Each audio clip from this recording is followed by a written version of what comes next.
Howdy everybody, this is a roaming prepper and thanks for joining me today. Today I wanted to talk about a letter that a CEO wrote to his company regarding what he thinks will be coming in the next few years. It's rather telling. I've often told people follow the business folks, and this one is one I follow, and this one was kind of surprising. I will be right back and we're going to talk about that letter.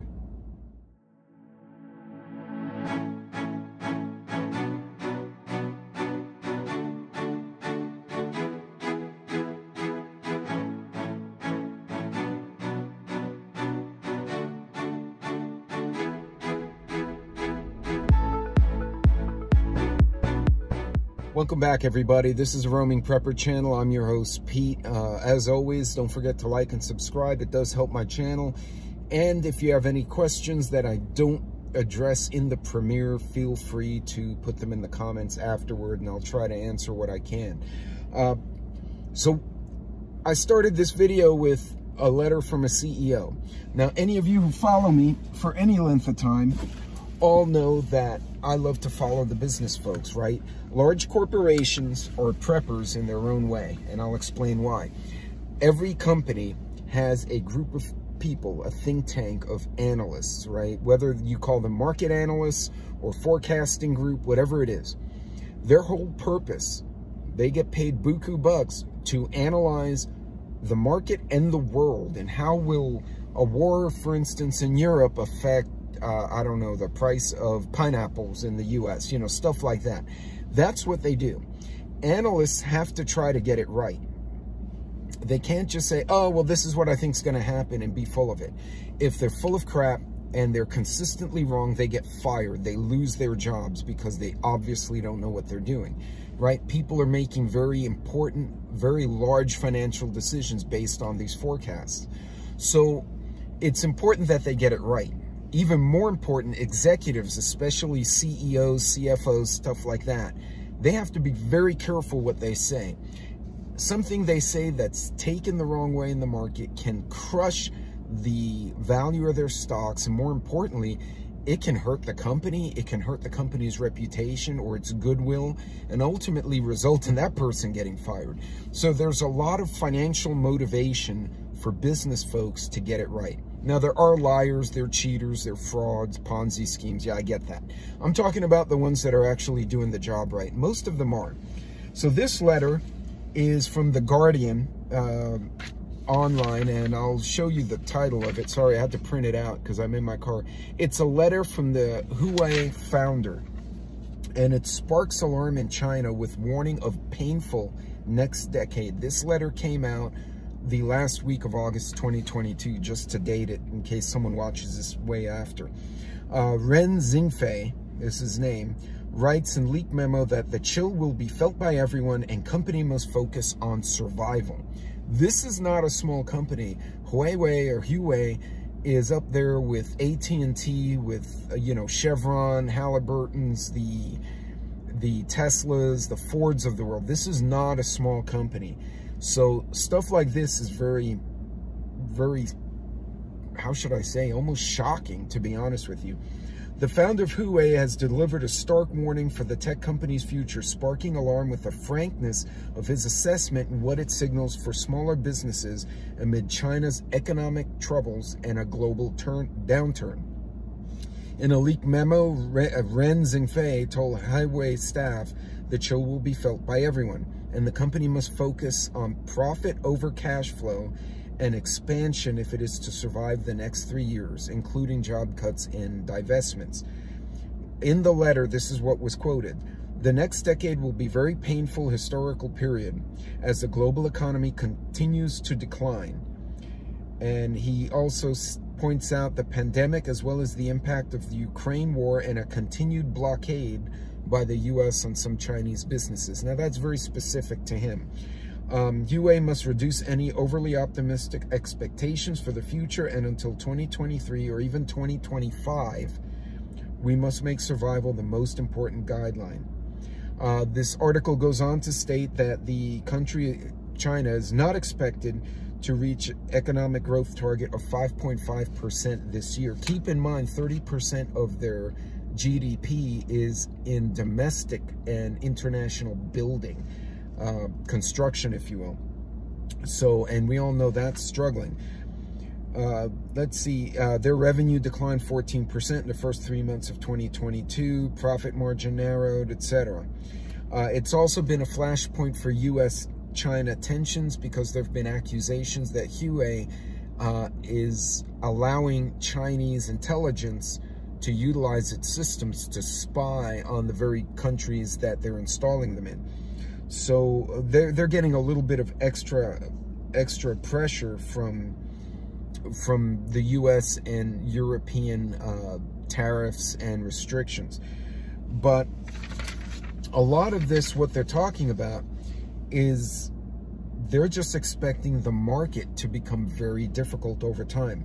And the article further states, when someone like Ren admits how much trouble a national champion like Huawei can be facing as a result of international sanctions, specifically the US, it does indicate the wider Chinese economy is also vulnerable. Keep in mind that this is not in the article, but China holds a lot of American debt, a lot of treasury bills, and they're buying up silver and gold like nobody's business. This is a serious issue because if their economy takes a complete collapse, it's going to hurt everybody around the world. Unfortunately, we are a global commerce place. This article then states that the private sector provides 1/3 of all jobs in China and creates 90% of new urban jobs. Youth unemployment is at 20% as of July 2022 in China. And relatively in general, it's 5.4%.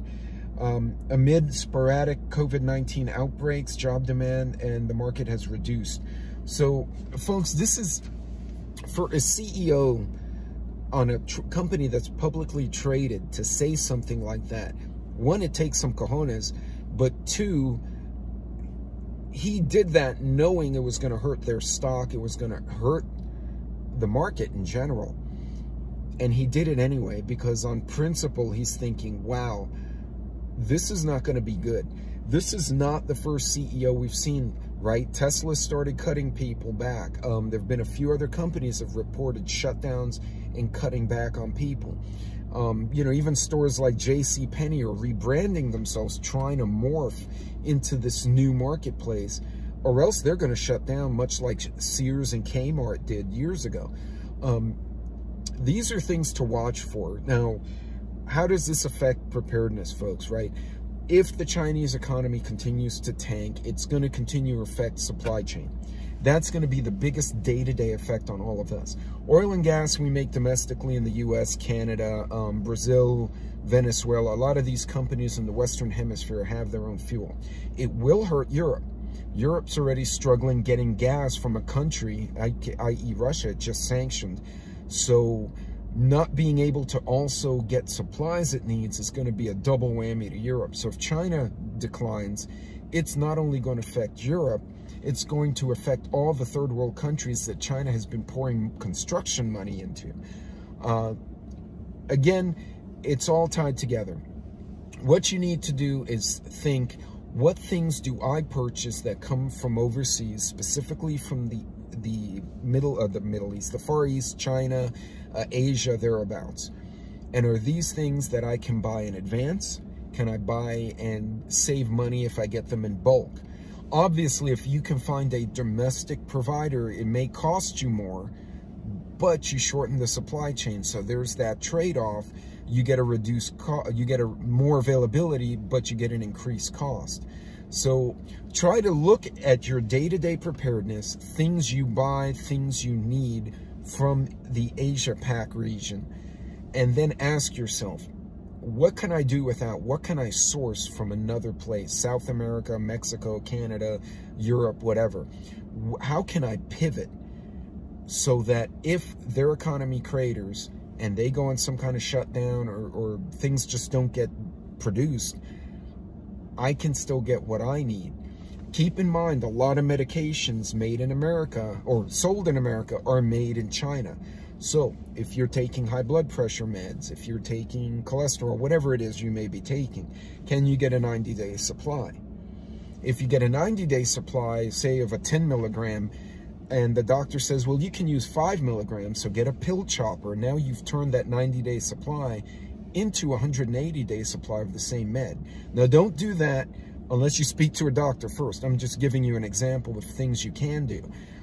Even aspirin, basic Tylenols and stuff, you can go and say, I'm going to get a pill chopping device and I'm going to cut my Advils in half or cut my Tylenols in half so that I've taken my 100 pills and made 200 out of it. Little things like that help. Look, guys, this is just for awareness, but definitely understand how these markets play with each other and how they can affect what you need day to day. I hope this one was enlightening. I thought this was very brave of this guy because, you know, the government in China was probably not happy that he did that. But the bottom line is he felt he owed it to his employees and to his clients an explanation of what may be going on in the future. A lot of companies are going to go into survival mode if this keeps up. And if that's the case with the increased taxes, even here in the US, they're taxing the companies more, you're going to start to see layoffs, people will get unemployed. So try to mitigate that. Keep aware of how these things play together so that you can make the right decision now so that you're not in a bind later. Guys, until next time, God bless, Godspeed. Keep an eye on those markets. Keep an eye on the industries and the supply chain, and I will see you on the next video. You guys take care of yourself.